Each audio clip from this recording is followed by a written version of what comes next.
Welcome back, everyone. I always like to dive right in. Anything that I say is definitely not meant to replace your medical care. Check with your competent doctor before implementing any of this information. We have a ton of questions. Let's see how many questions we can get through today, Steve. All right, let's get them all. Jump right in. All right, I'm going to kick it off, and Doc, here is our first one. All right, the first question, true or false? The most common cause of a hypothyroid disease situation is an iodine deficiency. Is that true or false? Well, the audience I know is on it. They are the fastest audience in the world with answering these questions. So thank you for keeping the show moving, everybody else. And also, why don't we just go straight to our green room? Let me see who I'm going to pick on. How about Andrea from Boise, Idaho, who got kicked off the internet last week, and we were all very sad that she couldn't come on, but she's got an encore performance. Hang on just a moment. Andrea, let me bring you up. And Andrea, you're on the air with Dr. Berg. Hi, thank you for inviting me back. I appreciate it. Dr. Berg, I love you, and I recommend you all the time. I'm like, Dr. Berg has a solution. Dr. Berg has a solution. So thank you so much. My question, I was diagnosed with osteopenia, and I'd like to know how to remedy that solution. Okay. What age, can I ask your age? 60. Okay. So did it sort of happen right around menopause? I mean, like right when you went through menopause, or was it just recently?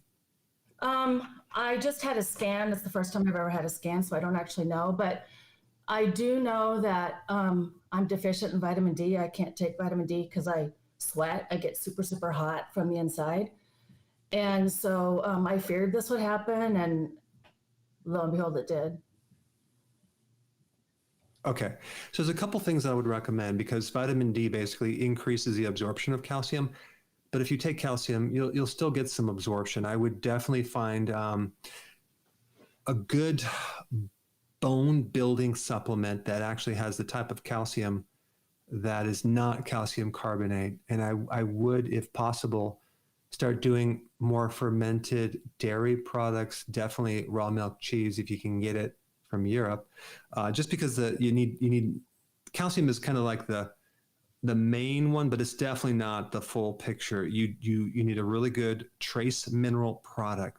Now, the thing with the bone building is that it doesn't happen overnight. It's a slow process. It could take up to 4-5 years to really get that back. But if you start now, you shouldn't have a problem. The other thing that I would do is watch my videos on menopause, as far as the relationship between estrogen and progesterone. And the other thing is that can affect the bone is cortisol, but you can try to do things to improve your stress, but I'm assuming you're on the keto plan, which is going to be really helpful to just do the healthy version of that. So to build bone, it's nothing. The diet is not any different than just a really healthy keto plan, because bone is built with nutrition. And I think a lot of women go through menopause, they start having this estrogen problem that then can lead to a bone loss. But I think you can get it back, and that's what I would recommend. But definitely trace minerals, a good calcium product, and just give it some time. And then also send a little bit more details to Dr. Berg at drberg.com regarding this vitamin D situation. I'm very curious. You may benefit from more vitamin K2. And by the way, vitamin K2 would be essential for you to start taking immediately, because that actually makes your bones really, really solid. So that way you can keep the calcium out of the soft tissues and keep it in the bone. Mm-hmm. Okay, yeah, I will send you an email. Well, we look forward to that. Right. Well, Andrea, thank you so much. A great chat, and we'll get back to more of you in the green room shortly. But I'm talking about fast. The audience is just ripping right through these questions, and the first one was true, false. The most common cause of hyperthyroid disease is 62% say true. let's see, 62 say true and 38% say false. Okay.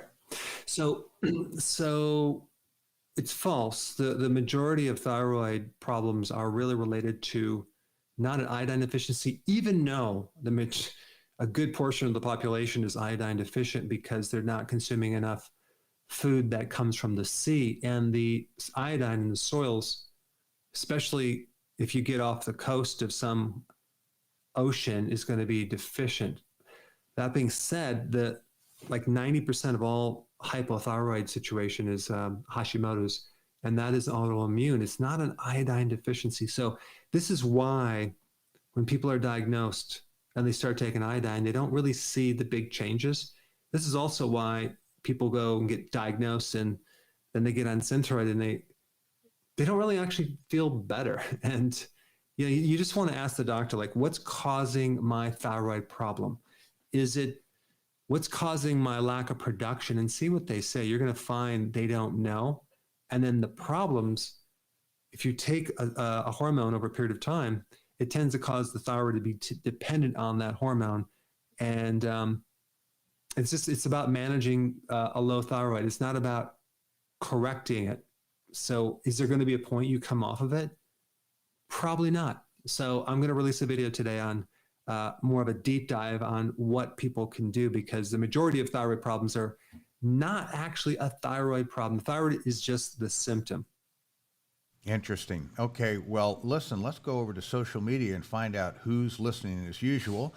Good morning to all our viewers today watching from the UK, Canada, Romania, Chile, South Africa, Australia, Russia, Bahrain, Poland, Singapore, Greenland, Trinidad and Tobago, Zambia, Germany, Dubai, Italy, Pakistan, Cyprus, Kuwait, Scotland, the Netherlands. Hang on, it just slipped away from me. The Netherlands, Algeria, Norway, Spain, Sweden, and a moment of silence for Japan. I know they're suffering there. Serbia, Saudi Arabia, Thailand, Ethiopia, Malaysia, Denmark, Bulgaria, Turkey, the Bahamas, Guatemala, Cameroon, Oman, Belgium, Ghana, Lebanon, Israel, Mauritius, did I say that right, Terry? Egypt, the Philippines, Uganda, Switzerland, New Zealand, and all across these United States. And usually we have a couple that flick in after this. So if I see someone else sounding off from their beautiful country, then we'll mention you as well. Now, the reason we list all that is because it demonstrates how many people are waiting to get their questions answered. So let's go right to social media. Ollie from YouTube, any advice for someone with fibrous lung condition? Well, it sounds a bit like COPD. So there's a couple great things to do, because you get fibrous tissue from having inflammation. And so, of course, the obvious thing is to, if you live in a polluted area, move to, where there's fresh air. That's one thing. But the other thing is, like, tocotrienols are really important in preventing inflammation. It's one of the most powerful antioxidants, 50 times stronger than tocopherols. So they're called tocotrienols. You take them for the lung, and that would be something I would recommend, as well as vitamin C, like a real vitamin C, not a synthetic version. And then there's one other product you could search on. Standard Process is a company that I recommend certain products that they sell, and you have to look this up. But the product that you want to find would be called Pneumotrophin PMG, and you take 3 of those through the day, and that will help keep your lungs stable and strong. So that's what I would do for fibrous scar tissue of the lung. Very good. And as we promised, a few stragglers are Scotland, the Netherlands, India, Greece, Australia, Liechtenstein, and France. So welcome all of you folks as well. And let's get back to some of your questions. This time, let's go to Tracy from Facebook. I have small iodine deficiency, but sometimes I can have too much when it's measured. What's going on? Well, it could be, they're measuring iodine in the blood, but what about, that's only one place in the body that you have it. The same thing with like potassium or magnesium. Blood is not the best place to evaluate these mineral reserve issues. Even like the majority of the iodine is stored in your thyroid. So you do a blood test and you may or may not show up, but you could do a skin test. That would be better. You take cotton swab of some iodine from the drugstore, 2%, rub it on the inside of your arm or thigh, and cover it up with a little Band-Aid thing. And then within 24 hours, if you notice it's gone, like that coloring, or it's really lightened, chances are you're deficient because your body is absorbing it. If it's the same color, chances are you have enough iodine. That would be a good test. Very good. Okay, Bianca from YouTube. Boy, this is Thyroid Day or Iodine Day. Can you please share any information, advice about Hashimoto's and thyroiditis? I hope you haven't already covered that, but there you go. One of the best things you can do for an inflammatory autoimmune case, especially Hashimoto's, is to take higher amounts of vitamin D if you can, like 40,000 IUs every single day, because that's going to at least, at the very minimum, drop your inflammation so you feel great, and it'll help the thyroid, because that is really the damage of having an autoimmune. It's the inflammation, right? The other thing that you want to do is you want to take selenium and zinc. And then, of course, the big thing is avoid gluten, because gluten can really mess up, if not cause, Hashimoto's as one of the triggers. There's two other things, too, that people develop Hashimoto's. It could be a stress event, which paralyzes the immune system, or it could be a time you had this spike of estrogen that can trigger it. So I will be doing a deep dive very soon on this topic. I just did the video today, and I will release it next week. So you'll get more information on that. Wonderful. Next, true falser, Doc. All right, true or false? The liver is responsible for 80% of the active form of the thyroid hormone T3. All right, very good. I must say, my family, all my kids might be lying, but we take Dr. Berg's D3K2, if I said that right, each day, and it's wonderful. But, you know, kids, you know how they are. Did you take your vitamins? Yes. Shouldn't call them kids. They're well in their 20s. Anyway, Nuno from YouTube, I have to eat more fat than usual because of my autoimmune issues, but I can't eat avocado fats and other vegetable fats. Is there any way to replace meat fat without making my condition worse? Good question. So you don't want to do animal fat, but you can't do other fat. What about olive oil? Can you do olive oil? Maybe you can do some of that. You're going to have to find out what oil you can do. You could also do MCT oil. That's one, but that's only going to give you the oil for energy. A really important oil to do, if you can do it, would be the cod liver oil. Hopefully you can do that, because that would supply your omega-3 fatty acids, which is just crucial. The type of fat that I'm doing recently, which I really like, is actually raw cream from a cow. So I found a farm local that I get it from, and I'll get a whole quart, and I'll basically down the whole thing in a week. And now I'm getting 2 quarts because my wife is sneaking some too. So I mix it with some a little bit of blueberries, but the cream in the coffee. Cream as you can cook with it. You can put it on your steak when you fry your steak. It's just, cream is just darn right good. And then when you have the raw cream, it has something called the Wilson factor, which is an anti-stiffness factor. There's all these amazing things in cream, and it's a very pleasurable food, to say the least. Exciting. Patsy from Facebook. I have high levels of bilirubin. Is there something I can do diet-wise to address this?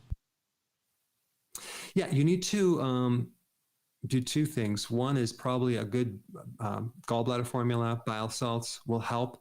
But then you want to take some milk thistle for your liver.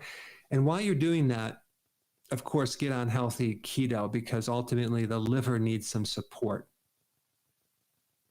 All right, let's go to the rapid audience has already mastered answering the question. And the question was true, false. The liver is responsible for 80% of the active form of the thyroid hormone T3. And the audience claims, let's see, 70% say it's true and 30% resisted and say it's false. It's actually true. 80% of the conversion from T4 to T3 is through the liver, and 20% is in the kidney. So let's say, for example, you're standing up and you look down at your feet and you can't see your feet because your belly is sticking out. That means you have a fatty liver. So guess what's going to happen to the thyroid? It's not going to be able to convert as well. So then you potentially could start getting cold feet, hair loss, fatigue, loss of eyebrows in the outer part right here, thinning of the hair, like all sorts of symptoms. But in reality, you just need to fix the liver with healthy keto. Don't worry about the thyroid. Fix the root cause. All right, that's terrific. Now, Colleen, look alive from the UK, because we're going to bring you on for your quick question with Dr. Berg. You are live with Dr. Berg. Welcome, Colleen. Hi, how are you, Dr. Berg? Great, thanks. Good. My question is, I've been ketogenic for 2.5 years, and I'm 52, and I am just starting what I believe to be perimenopause. I lost nearly 50 pounds in 6 months. Body shape changed massively, and I've noticed the last 6 months, without changing my diet, that my body shape is thickening around the midriff area, if you like. And I'm wondering what I can do to get that changed again. Got it. Well, good thing you live in a place where they don't have a lot of fish and chips and sugar. So that's good. That's the positive point. But the question is, how many meals per day do you consume? Probably 2. I tend not to eat breakfast. I don't feel I need it, so I usually have a lunch and an evening meal. Okay. When you have a lunch, are you hungry for that lunch? It gets to about 2 o'clock in the afternoon. I can get that far, but I'm not a person that eats for the sake of eating. Okay, good. Well, I think what I would do if I were you is, if you want to target the midsection, if it's just too thick, you want to really start squishing down that second and third, the first and second meal. So you start getting them closer and closer and closer till you can get to 1 meal a day, because especially if you're over the age of 45, it becomes harder and harder with your metabolism. So we want to try to overcome that by just doing 1 meal a day. Now, if you could also do periodically a longer fast, that would speed things up tremendously. The other thing you want to do is really evaluate your calories to make sure that you have almost zero carbs. Now that data is in a video that I did called Keto on Steroids Updated. You can search that out and then you can follow that. So we drop the carbs down, we go along with the fasting, and then we just add a really good workout, maybe once every 2 or 3 days, like to the point where you're really working your body. And then you just focus on your sleep and stress. And I think that'll help you the most. Okay, thank you. That's great. Well, thanks for representing the UK so brilliantly. I love your accent. I'm sure everyone else probably does too. So that is great. We check that off the list. Now, why don't we knock up the next question? I think, and here it is. Doc, a true falser. Okay, true or false? Hemorrhoids are a liver problem. Okay, hemorrhoids are a liver problem. I thought it came from the other end, but anyway, we will. I'm sure you'll explain. Okay, let's see. Pat from Facebook, is there something you'd recommend to address vertigo? Vertigo, it really depends on some other problems you have. For example, if you stand up and you get vertigo, like really bad, that's called POTS. Where your adrenals are really weak. So if that's the situation, you need a lot of vitamin B1 and probably benfotiamine, which is a fat-soluble B vitamin, and lots of that. But if you're doing a B vitamin, try to find something natural. or a nutritional yeast that's unfortified. So that helps the autonomic nervous system to adapt, so you can adapt to stress. But let's say, for example, that's not it. Let's say it's more of a, it happened after you got a sinus infection. That is like mucus in the inner ear can cause that. Also, you could have a buildup of calcium in the inner ear, in which case you need to take more vitamin K2. So it's just a matter of trying to find out what is what. But in the videos that I do on this, I give you a lot of different possibilities of what it could be, so you can start ruling these things out. And that's one of the things that I like doing, is thinking outside the box. So I give you different options that you may have never heard before to try to see if you could fix these problems, because unfortunately, some of them are real subtle, and some of them are subclinical deficiencies, and it's not always very easy to diagnose with a simple blood test or whatever. Very good. Well, I'm proud of myself because I picked a question out of the flow of questions, sidestepping Terry. And this is from YouTube. Licia wants to know, she's on keto and likes that, but is it okay for people with low weight? In fact, she'd like to try to gain some. That is a great goal, is to get on keto just for any reason, just for your overall health, because it's not just about weight loss. The benefits of intermittent fasting, the benefits of low carb are huge for your liver.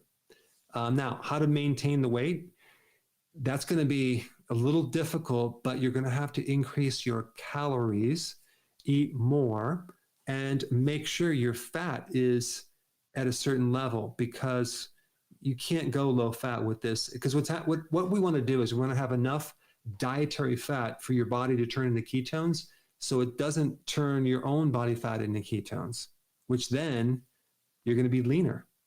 So this is about adding fat at the end of the meal, whether it's macadamia nuts or pecans, or some type of dessert with the raw cream, of course, or some type of fat, MCT oil.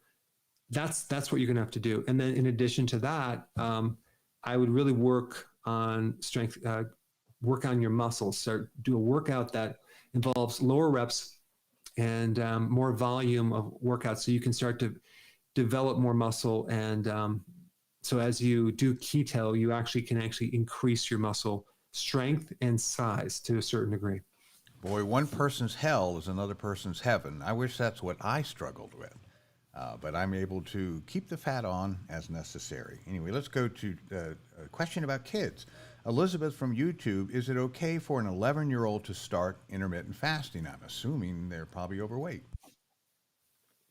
I always can get in trouble when I start talking about this, but I will say that the best thing for kids in general is just to not do the snacking all day long.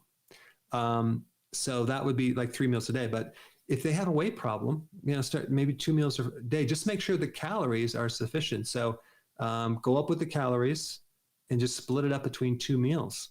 That would be really good. The key thing is making sure you get your nutrients. So this is why I recommend also taking supplements, at least at the very minimum, electrolytes and the B vitamins, which you can get electrolytes now with trace minerals, so you don't have to worry about that. But the point is that you need certain nutrition from the food. So you got to either get it from the food or add it.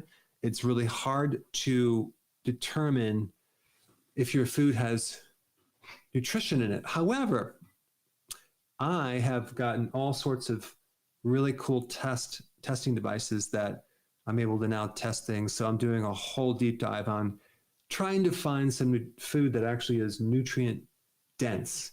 And there's some great tests out there. There's a very inexpensive test that you can get to determine that. I will do a video on that along with my new channel that I'm working on, which is taking a long time because there's a lot to know.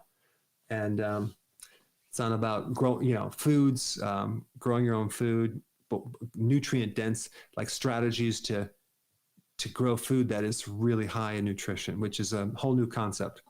Very good. Well, once again, the audience has spoken. You asked true, false. Hemorrhoids are a liver problem, And 55% of our audience said that that's false. 45% say absolutely, it's true. Do we have any winners? It's true. It is true. When the liver is damaged, okay, we get a problem buffering estrogen, and estrogen has receptors in the veins. So you get things like hemorrhoids. You get things like varicosities, like varicose veins, spider veins, and you might get a vein problem that occurs in your esophagus or your stomach. So it's when the liver goes downhill, all sorts of problems occur with the veins. I'm going to do a video with a really good remedy for that. There's a clinical trial, double-blinded, placebo-controlled clinical trial on a significant number of people. So you can wait for that video and check it out. It's going to be a really good one. Okay, very good. Let's go back to our green room and Ma Lin from Queens, New York. Ma Lin, if you are answering, unmute yourself and you're going to get to talk to Dr. Berg. There you go. Go ahead with your question, Ma Lin. Hi, Dr. Berg. How are you? Yeah, my question is about my weight because I started my keto diet since October 21, and before I 150, but I'm dieting it, so I lost so much weight. I'm 125, and then now when I started keto, I'm losing weight and losing. Now I'm already 100, and I was worried about it. So before, when we talked a long time ago, you're really complaining because you want to lose weight. Now you're losing too much weight. You want to maintain your weight. Is that what you're trying to ask me? And I'm being really sarcastic. Yes. Yeah, that is the problem with this darn keto. Sometimes you lose too much weight. It's can we give some of that problem over to some other people, like Steve? Absolutely. Yeah. So this is what you have to do. You're going to have to bring your carbs up to 50 grams per day. Don't go over that. And so that means that you'll be consuming on a regular basis, maybe some berries, things like that. But the other thing is that probably 2 meals, maybe one in the morning, one in the evening, have them spread out a bit more. And then start increasing the volume of calories. Eat more food. I have to keep my calories at least 2,700 per day, sometimes 3,000, and it's really hard. It's a pain in the butt. I hate doing it, but I have to do that, or I tend to get too thin. But I know people don't want to hear that. But the point is that you can easily just increase more food. Make sure your carbs a little bit more. So that's what I would recommend. And there's always a problem with people of Thank you very their much. digestion. Can their digestion handle it? Well, that's adds another dimension. Sometimes you're going to have to add betaine hydrochloride. You have to add gallbladder formula. You have to add some enzymes, probiotics to help you digest all this food, because sometimes the digestive system is sluggish. So, you got people that want to gain weight, but then they have another barrier. They can't digest that much food. And so, there's always something you can do to improve it. So we just have to get creative. Well, that's great. Well, this is the best green room participants we've had. Succinct questions. It's great. And they've allowed us to get more social media stuff and make sure all of them go on. So let's go back to Facebook. Susanna, what do you recommend for nocturnal muscle aches? I am struggling to get decent sleep because of this pain. Well, the first thing I would do is I would start taking vitamin D before bed. That should work.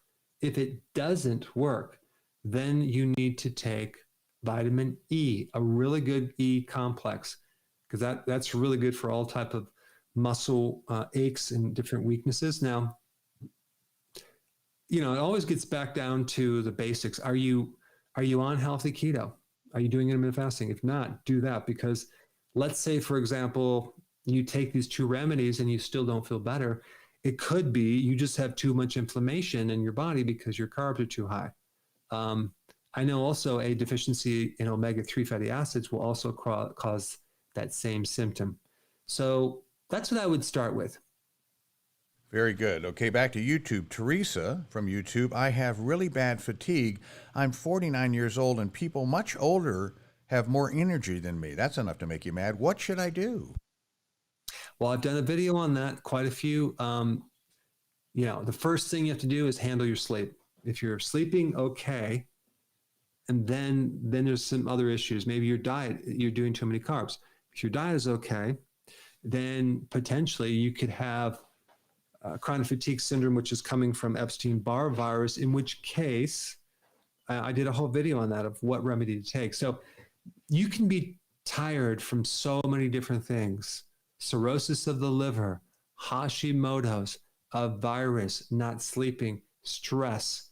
I mean, the list goes on and on and on. So I need more data to evaluate that. But in the meantime, I have videos that you can just watch that will help you. Very good. Okay, now we've had a lot of questions today about acid reflux and so on. And this one is Anna from YouTube. Why does my coffee give me acid reflux? It's to the point that my throat gets very irritated. Help. Well, the first thing is you have to realize that coffee is an acid. It has tannic acid. It has other acids.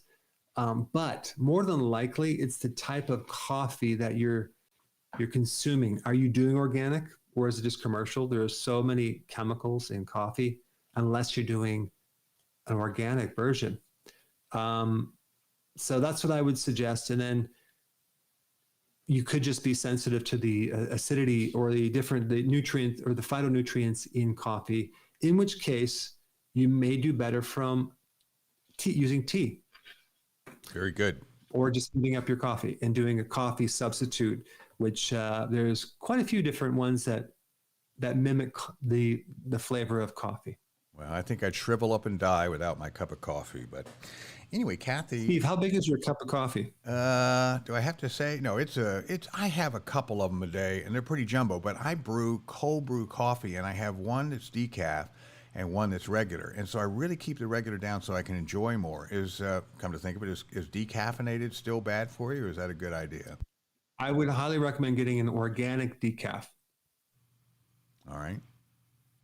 But I'll tell you, your coffee is getting bigger. My coffee is getting smaller. Like, not only will I have a small cup, but now I'm just doing a half of that. Good I will admit it's strong, but apparently I don't need as much coffee to satisfy me anymore. So I'm like, okay, good. So like I can do too much. And I'm like, you know what? I don't feel quite right. So I'm trying to get to the point where I'm eating and drinking things only for health, not just for pleasure. But it's taken me 57 years. Good grief. Well, it is pleasurable. And what I gauge when I start getting tremors sometime during the day, then I think it's time for another cup. I don't know why I do that. It's crazy. I always feel better. Sometimes I'll forget to drink, or I'm in a position to drink coffee, and it'll be 4:00 in the afternoon, and I'll think, wow, I really feel good. And and I didn't have coffee. So it rings some sort of bell, but after a while, there's some effects that really aren't pleasant. You just got to reward yourself, reward your body with all these little things, and then you'll be fine. Very good. Okay, Kathy from Facebook. What do you recommend to stop the formation of calcium deposits? They form on my fingers, or I guess in their fingers and knees. Yeah, you need vitamin K2. Like, that's what you need. And guess where you get vitamin K2? In fatty foods, in pate, liver, butter, fatty foods. That's fatty dairy. So, but I would just start taking it as a supplement immediately, and that will actually help you greatly. Very good. Okay, there's a lot of folks suffering from this, and Joel's among them from Facebook. Is there anything you can do to address Crohn's disease? Well, the first thing is I'm assuming you're off the grains, because that will just tear up your gut. Also, when you go to the grocery store, don't buy the dressings. Start reading labels, that avoid the seed oils, like the soy, the corn oil, the canola oil. Just avoid all that crap. And then the other thing is you might want to try carnivore for a couple months, and that will reduce the inflammation in your gut, because the fiber can tear up your gut if you have inflammation. If you don't have inflammation, you want to do the vegetable fiber. But I tell you, with all these new keto things coming in the market, there's these functional fibers that are literally irritating a lot of people's gut without them really understanding this link. So the microbes eat fiber. So if you're doing the wrong synthetic type of fibers, it can really mess up your gut. Ouch. Monica from YouTube. This is weird. When I am fasting, my left arm starts hurting when I reach the 11th hour of the fast. What's going on there?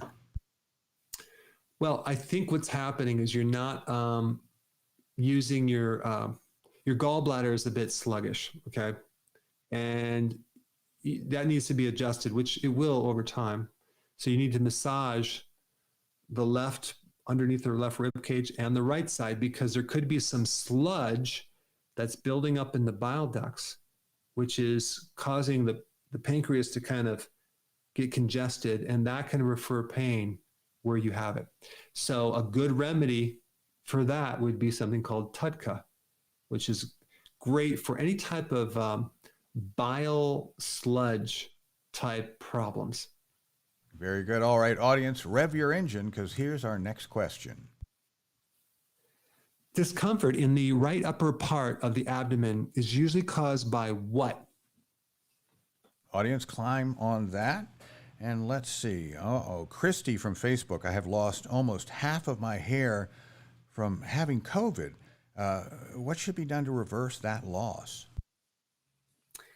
I would start taking trace minerals and the B complex right away, and a good amount of zinc. Right. Because obviously the virus has, threw off your nutrient levels.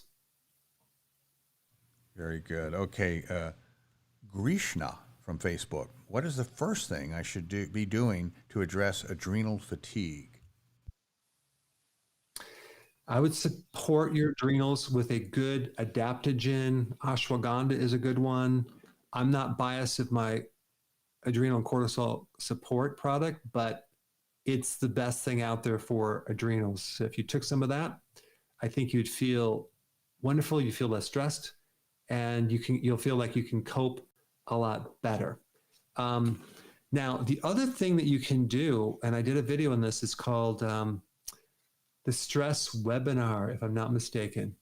And I actually walk people through a technique, an acupressure technique to help their stress, that you've never seen these techniques before. And they work incredibly wonderful on adrenal stress.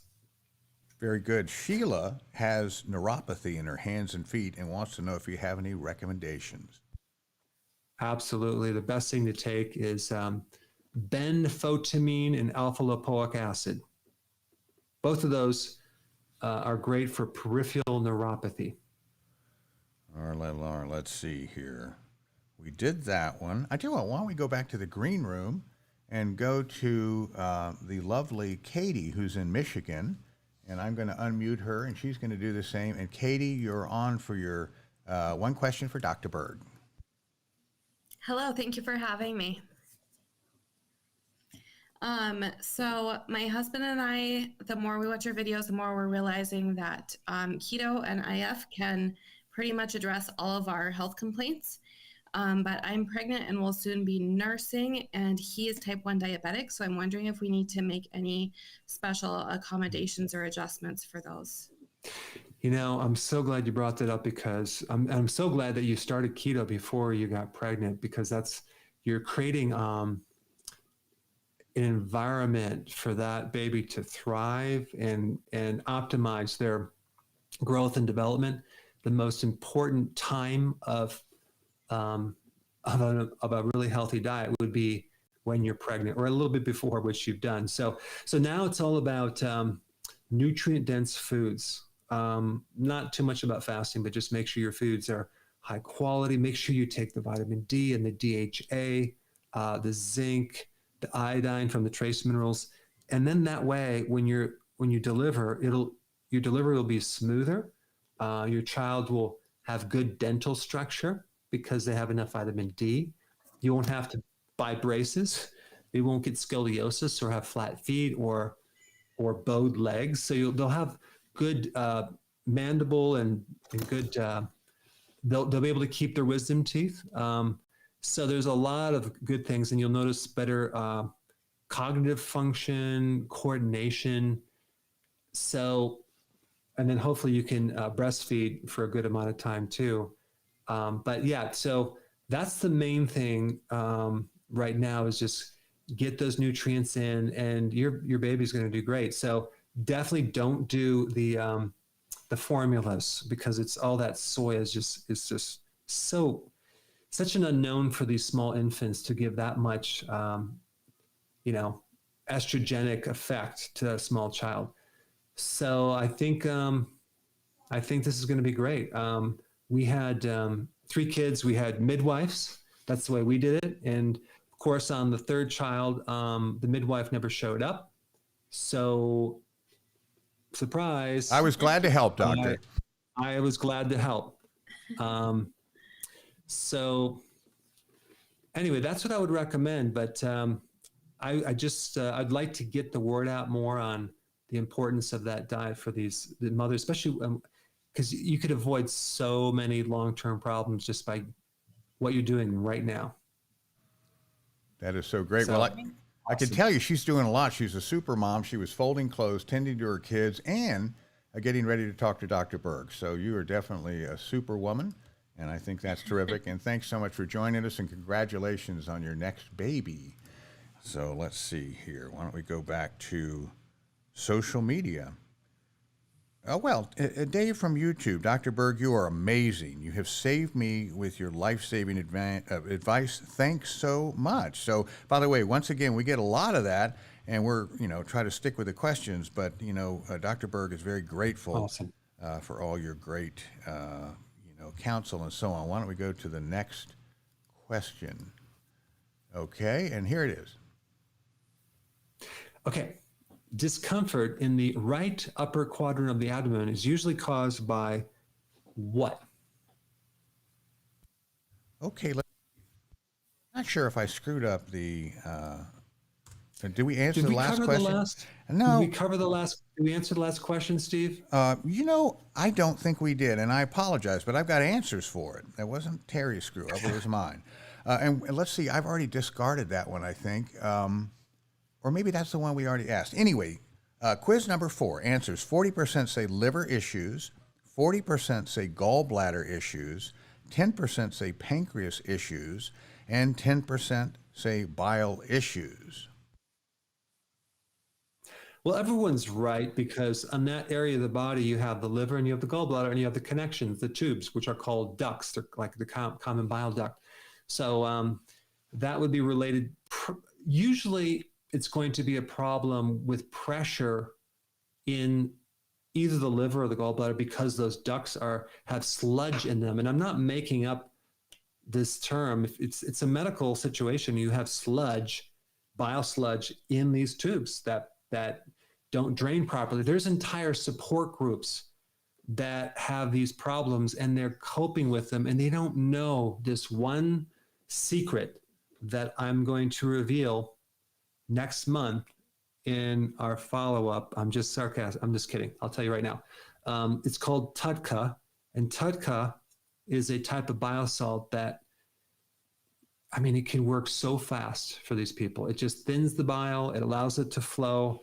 The person starts feeling better. All that discomfort, the nausea, the pressure that refers up to the right side into their jaw or their head or their shoulder goes away.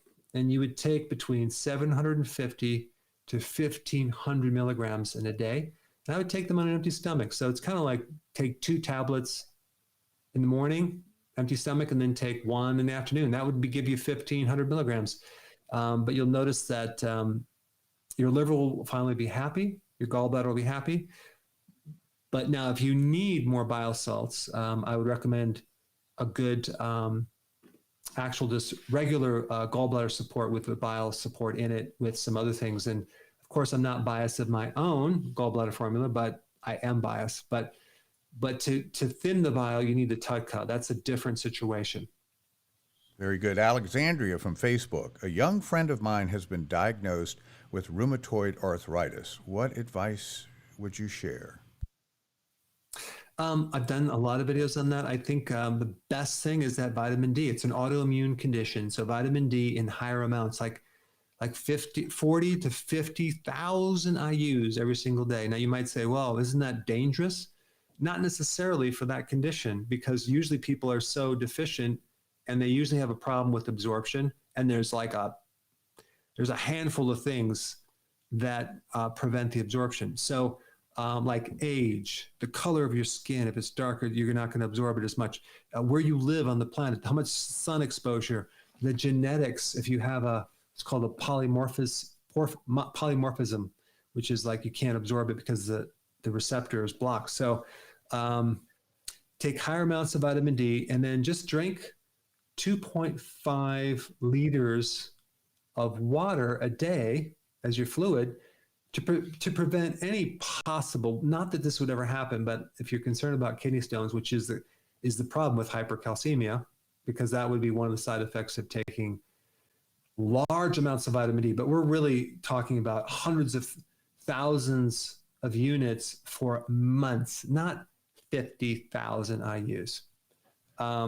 Anytime someone says that vitamin D is toxic, just ask them where the research is and see if you can get any answers, and then read it. You're not going to find anything with 50,000. But so anyway, you want that. And then, of course, you want to work on your gut because it's an immune problem. So, and if you drink the water, you can prevent any potential kidney stone issues just as a precautionary measure. Okay, I think we've heard this sort of thing before. Sarah from Facebook, can you be skinny and still have a fatty liver? Yes, it's called skinny fat. Absolutely, positively. It's not always showing up from the outside. A lot of people have a fatty liver and you can't see it from the outside. So the best thing to do for that would be to do an ultrasound to diagnose it. But I will say that you can pretty much determine if someone has a fatty liver just by their diet. Are they on a high carb, high sugar diet?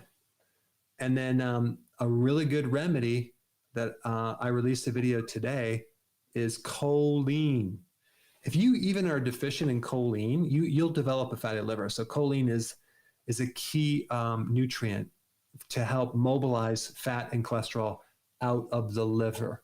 And so if you do have a fatty liver, choline should be on your protocol.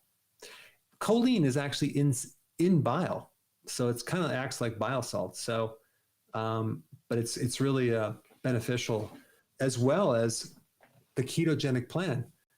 There's one study, I did a video on this, that showed that you can remove 50% of the liver from your in 2 weeks from being on a healthy ketogenic plan. I mean, that's like unheard of. That's encouraging. So, all right, here's our final question for the day. We got to them all. okay, the primary cause of abdominal pain stems from doing blank too often. All right, audience, I know it won't take you long to climb on that. Let's go back to the green room, and Renat from California has been waiting patiently. And Renat, you are on, if I said your name right, with Dr. Berg. Hello, can you hear me there? Perfect. Okay, thank you. Thank you, Dr. Berg. I listen and I see all your video for the last 2.5 years, and I suggest it to other people because it's helped me, and I lost about 20 pounds. Recently I have a pain in my stomach and very headache, even though I take your, how you call it, I take something regarding hydration, and I'm not sleeping good. I wake up like at 1 o'clock, 3 o'clock, and the headaches, and I'm tired too. So I don't know what changed. So you said you're taking something. What was that? You think you told me? Like the I taking your electrolyte, which is Electrolytes. very Okay, good. good. Yeah. Yeah, So I and think. I'm not. Yeah. Okay, so I think this relates to something going on in your digestive system because headaches, usually the problem is not in your head, unless you had a physical trauma to Right. the head. It's referred from the gallbladder and the bile ducts. So that TUDCA would be very, very, very beneficial. And then betaine hydrochloride for the stomach, which will help your digestion and your ability to assimilate minerals and your ability to release bile. And if your digestion is good, you'll be able to sleep a lot better. I mean, try to sleep with a headache. It's a little bit difficult. So those are some Yeah. things I would work on. And, you know, I heard the word tatka, but I didn't hear the other word you're saying. yeah, the TUDCA. And she's asking about I another heard the thing you word said. tatka.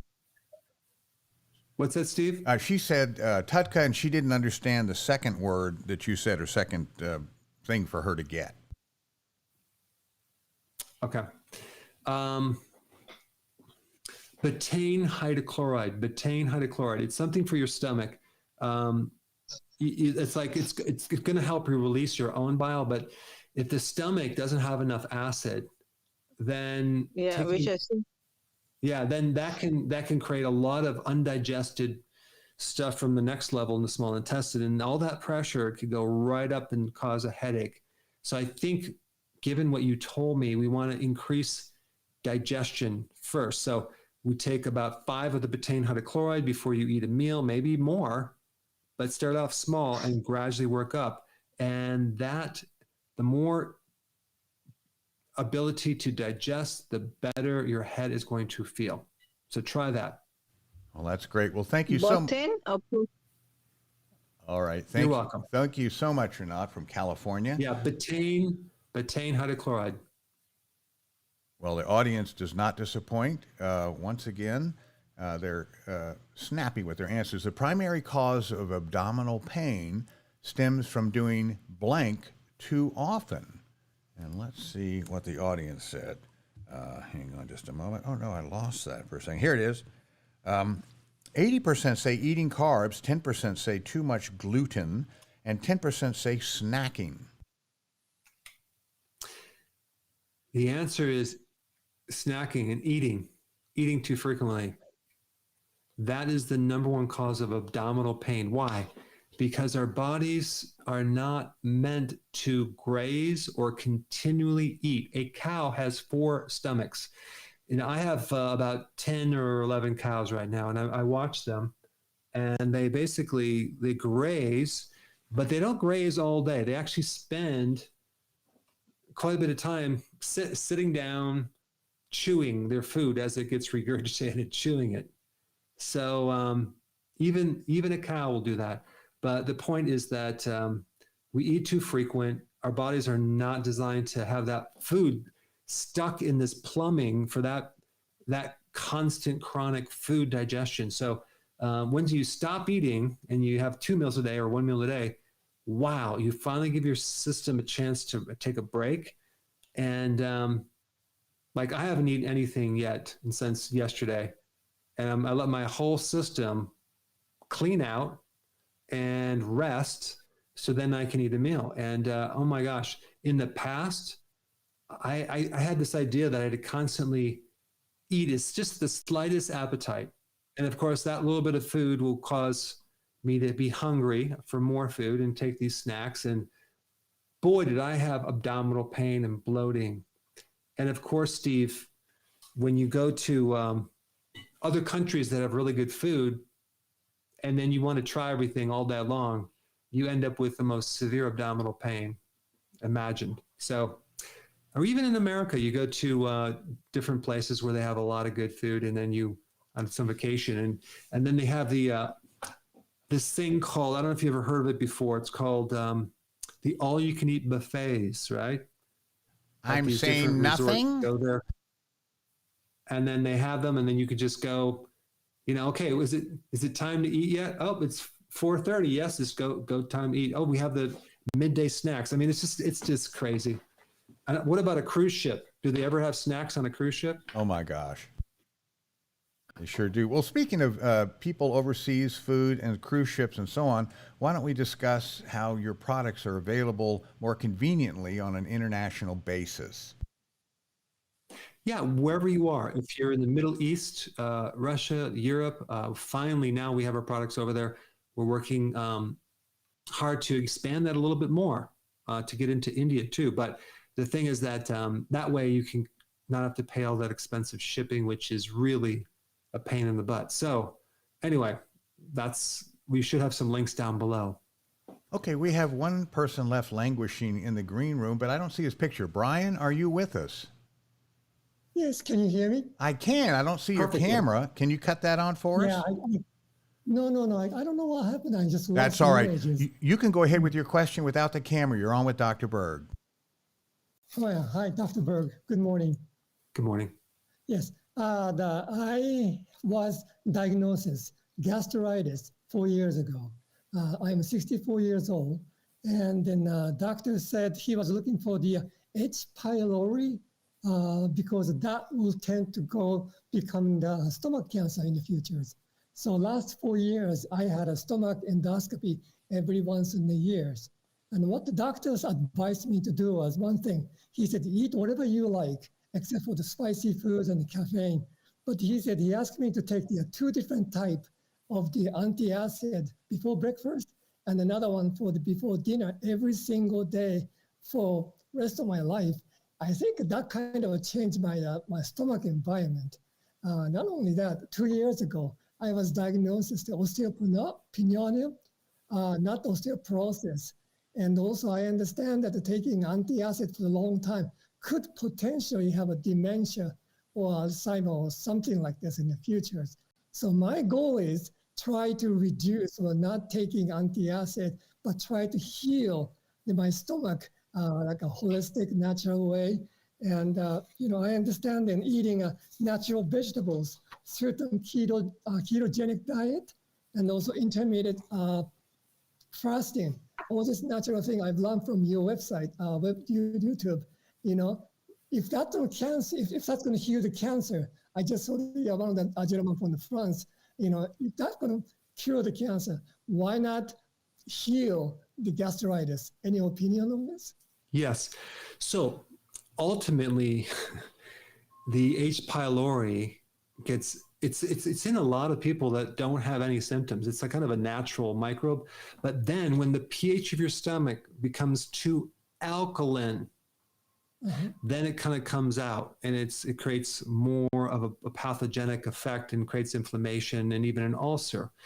So the solution is to take betaine hydrochloride, which is an acid, about 5 of those before a meal. The problem is if you have gastritis, that might irritate your stomach. So you can't always do that. You might want to try.